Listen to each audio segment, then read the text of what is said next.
Hey everyone, and welcome back. So, it's finally time to talk about the big first day of Shadowlands. If you're the sort of person who wants to blast from 50 to 60 and start getting into that endgame. Of course, many will like to go slow and to smell the roses. More power to you if that's you. Today's video is more for the people who just want to go and get blasting.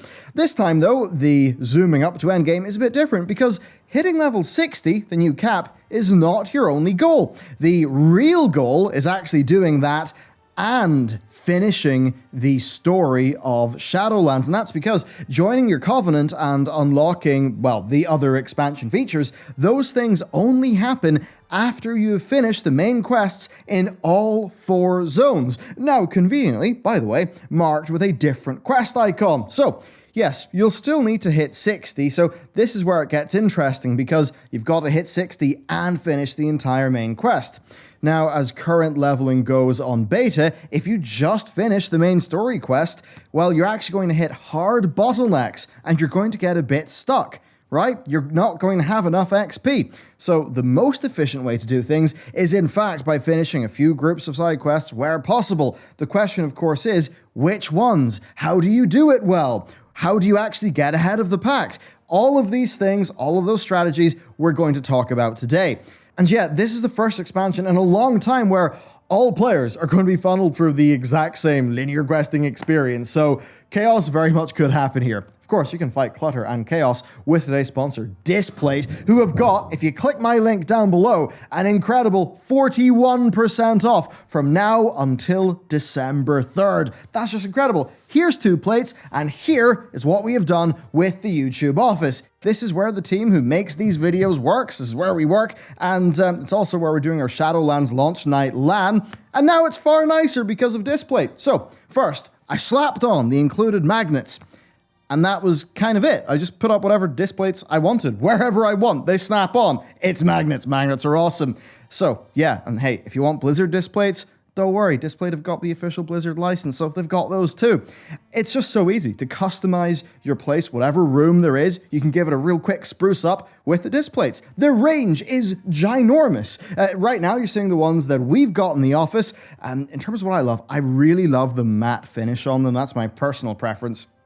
Super clean look, especially like when the light hits it, it just feels like really premium, just not like, you know, I don't know, man, printed metal. It feels ultra premium, it looks cool. The whole form factor is just perfect though, right? Magnets, slapping them on, you know, as a renter, both where I live and also our office. It's great to have. So that's the plates. Of course, the company are great to artists. They plant a tree for each one that they sell. And hey, we actually plan to work, you know, our art team and them work together to make some cool stuff. So 41% off, right? That's what it is right now. And if you do that within the next 7 days, 20% of the proceeds go to us. Pretty damn nice win-win, eh? So, thank you to Displate for sponsoring today's video. And with that said, let's get into the Shadowlands leveling. So with all that I said at the intro of this video and you having to deal with the main story quest, hitting level 60, and the big funnel of players, where does it leave you? What are we going to be doing? Well, one of the smoothest ways to level in a situation like this is to break ahead of the pack and to escape the bottleneck, escape the gridlock, right? Back in Warlords of Draenor, I perfected the intro scenario and Shadowmoon Valley. I blasted through Shadowmoon Valley almost alone, leaving most players far behind me, and you know all those Warlords of Draenor launch problems that people talked about? I had 0 of them because I was hours ahead. So, your mission is to do the same this time around. Now, the important thing to remember is that you need certain levels in certain zones to continue the story. You need to be level 53 to go to Maldraxxus from Bastion. You need to be level 55 to get to Ardenweald, and then you need to be level 58 to finish the last few quests there and then move on to Revendreth. There are just these hard caps to your progression now. That is not something the game had in the past, so that is quite new and different. So if you just finish the campaign of your current zone and you're not a high enough level to actually unlock the next zone, and that can actually happen, you'll be out of luck. You'll need to go and you'll need to backtrack to get more XP. That's not ideal. So once you've got a few chapters left in each zone story, stop. and actually think about how much more XP you need to make it to that next breakpoint and adjust accordingly. Do keep in mind that each zone has got a lot more XP in our testing towards the middle of its campaign than towards the end. We've generally found that the last chapter or two, they're basically quite quest light and story heavy, so they don't really give you that much XP. Now, for routes, Azeroth Autopilot. It is what we recommend. It's a fantastic route. Last week, we thought that we could cut out a few of its side quests, but that just led to us getting stuck at level 57 in Ardenweald. Felt a bit stupid. So yes, what we would recommend is using Azeroth Autopilot until you hit level 59. And once you do that, then enable its story-only mode settings, right? The instructions are on the screen. That's what worked for us. Now, Azeroth Autopilot is just too good of a tool not to use, to be honest with you, and the dev is continuing to fine-tune things until the 11th hour. So we would recommend that you update Azeroth Autopilot on Monday just ahead of launch, and that's basically going to be your best bet in terms of routing. Also, by making it all pretty simple, Azeroth Autopilot does really cut out a lot of the potential for human error and derpiness, and that really will save you a bunch of time. War mode is a massive question here, and honestly it is pretty risky, but there is a way that you can use it. Having the extra XP is great, but it is at the cost of potentially introducing chaos into your gameplay, and that may not make it worth it. Because yes, war mode, PvP, it just adds risk.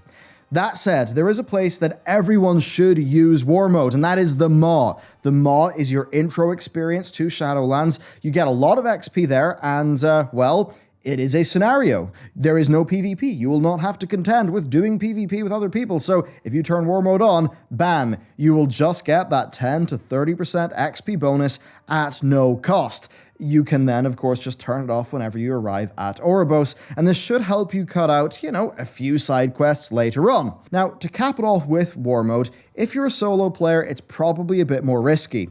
I plan to play in a group of people leveling with war mode turned on because safety in numbers. Will that bite me in the ass? I don't actually think so. I think overall it will be worth the war mode bonus, but of course that will depend on your own preferences, your own risk tolerance, and your group. Next up, some tips for the zones. So we've played each zone on beta, and we've got some pretty specific tips to help you out. Just a few things. So first, use your Covenant ability, like all the time, right? A little bit into each zone, you get to play with your Covenant ability for the rest of the zone. And you know what? Yeah, oftentimes it's another cooldown. So use it. It can really speed up combat. In Bastion, then, keep every bit of movement speed that you have and use it very, very liberally. And the reason we bring it up is because we found that there's really a lot of indoor questing content in that zone, and that can slow some classes like the Paladins down significantly. Now, another thing we noticed is if you're coming into this expansion as a raid-geared character, please make use of that fact. Bastion's mobs will barely tickle you and they will die in seconds, so really do play with that Giga AoE mindset if you can. So for that, once you start going east, just start paying attention. Until then, though, you can just take it super easy. So that's Bastion. Honestly, with Bastion, there's a lot of XP there. I'd recommend staying there for just the entire of the Azeroth Autopilot route. It's a really good zone for getting the XP. Next, Maldraxxus. It is, as one would expect, full of combat.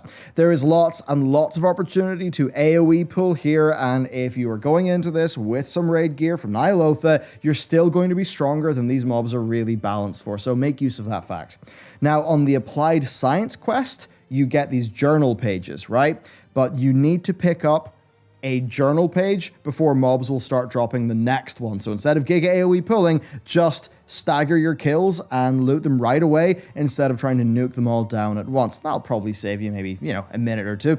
Most of the zone also is outdoors, so of course mount up everywhere, and also there's a lot of verticality there, so this is a great place to have your goblin gliders. You'll save a whole bunch of time there, so keep those ready when you are up high. Ardenweald then is where things start to get a bit rough, and I think this is where the whoopsies will start to happen for people. So, Heroic Raid Gear, this is where it starts to get replaced, and it's where mobs do get a bit more dangerous, right? So be on the lookout for just dying to dumb stuff. Also, the layout of the zone will be quite confusing to some people, and there's a bit more verticality in places, and some of its quests require a good bit more interaction than some prior zones, so I'd say there, just stay focused, and if you find yourself slipping, maybe this is the time to take a quick break, or, you know, refresh yourself or something like that a little bit, because at this point you will be 4 hours or so in, and yeah, you can just get lost, you know, confused in the forest, surrounded by furries, you could lose a bunch of time. So basically just in Ardenweald, really try to stay frosty. Revendreth, though, is really quite linear and very easy to do, right? It's actually a pretty pleasant way to get over that finish line and hit 60. Now, one thing, mobs here will start to hit a good bit harder, so if you're doing those big AoE pulls and you're in a group, fine. Solo, you might die. And of course, dying, that is going to lose you a few minutes. So if you die maybe 10, 20, 30 times as you're leveling up because you're doing dumb stuff, ooh, you're going to lose a bunch of leveling time. Now, Revendreth is also a godsend for gliders and slow falls and things like that. So yeah, you know, all those annoying elevators, they can be a blessing in disguise if you pack a glider. So there you go, that's our zone-specific tips. Next, let's move on to some other things. Moving at max speed is critical, and that means that both your gun shoes and your gliders will help quite a bit. I don't know, if you still got a falling flame left over from the time of this isle, maybe you can use that. Now, most utility potions sadly will not work above level 50. Blizzard did, well, you know, nerf the hell out of that. So you can use some leftovers in the intro scenario, but that's basically it. Now, if you're an engineer, then the Nitro Boost Belt enchant is still on a 2-minute cooldown, so pop that one off liberally.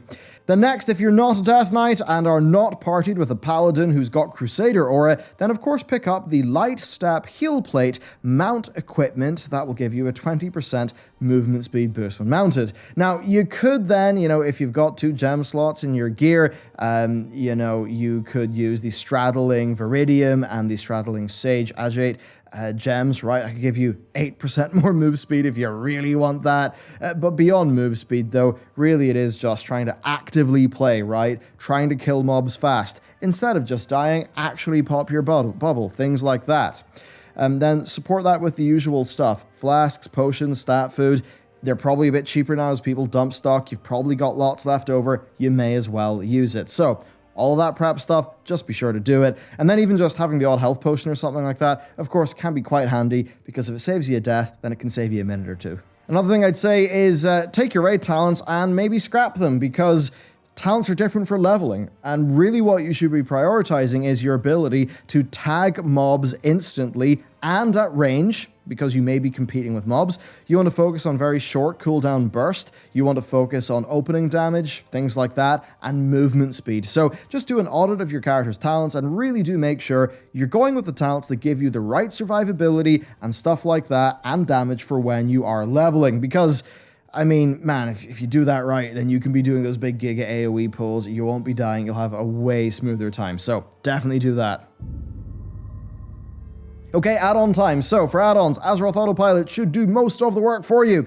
It can accept quests, turn them in, select dialogue, and skip cutscenes, though of course many people will not want to skip cutscenes on their first run. Now another thing there is you can use the console command /AAP skip to skip waypoints or get around any bugs that pop up. Another one I'd recommend then is Leatrix Plus for its faster loot feature. I'd also recommend Opie. You can bind the insanely useful quest item ring and then also dialogue key so that you can press the space bar to skip those "Are you sure?" prompts. So that's just generally handy stuff. Next then, time for some general tips. Party up, right? Do this in a group, seriously. The loss of XP from sharing mob kills really won't be an issue in the long run as compared to your ability to split up and do like double duty when you are questing. That will help you get ahead of the pack because you'll blast through those quests faster. And if you get ahead of the pack, you'll escape gridlock. And seriously, in those early days of going through an expansion, escaping gridlock is basically the most important thing if you want to have both a good leveling time and also a smooth leveling experience where you're not just there competing for mobs all the time. Now, one of the most important things that you can also do is cut down on travel time. So For that, be sure to, you know, take the straightest possible path to your objective, mount whenever you can, and then diligently use all of the other boosts that you have when you can't mount up. Another thing is that killing stuff is, extremely fast. So actively use your damage cooldowns and your defensives as much as you can to speed things up. You'd be just amazed how many people don't use those things when they're leveling.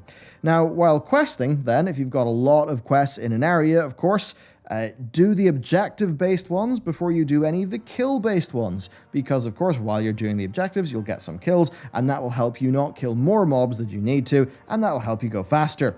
Then, another travel tip: if your Hearthstone is on cooldown and you need to get to Oribos, what can you do? Well, you can use the Guild Cloak, right? The Guild Cloak teleport, you can use that and then just run to the nearby portal, so that makes it pretty easy. Also, dungeons. You're better off avoiding them, to be honest. The experience gain is just not worth the time that it takes to do the dungeons as compared to just doing a few side quests, which you really will want to do for the reputation anyway, because the rep is important. And, the gear as well for those dungeons. It'll be a lower item level than what it would be at doing it at level 60, and it will take the same effort, so why do it when you're leveling? And the final thing I want to leave you with is just saying, look, right, level with a group of people. Just stick together, you're just going to have a better time, right? It's going to be so much more fun. Nothing beats that fresh, hitting level 60, doing your leveling, your gearing, and all of that as a party of friends. Like, this only happens once every 2 years. It's a unique experience, That's why we've got our office LAN all planned and ready to go. All we need to do now is, of course, fill the fridge with Monster Energy, grab some seaweed and wasabi peas from the Asian market next door. Can put away a serious amount of wasabi seaweed as well. It's good stuff. And just go and play the game. And look, basically, that's it. That's everything you need to know, right? You have a fast, fruitful Shadowlands leveling experience, and you'll be able to get straight into it.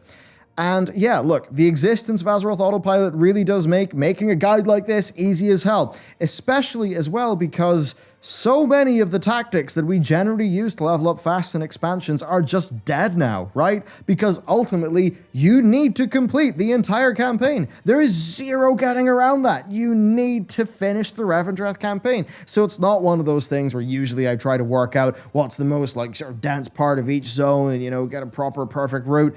You kind of can't do that as much because you just do need to finish Revendreth. It's as simple as that. So really, the best thing you can do is, the best thing to serve as that goal of hitting 60 and finishing Revendreth, it's just to get ahead of the pack.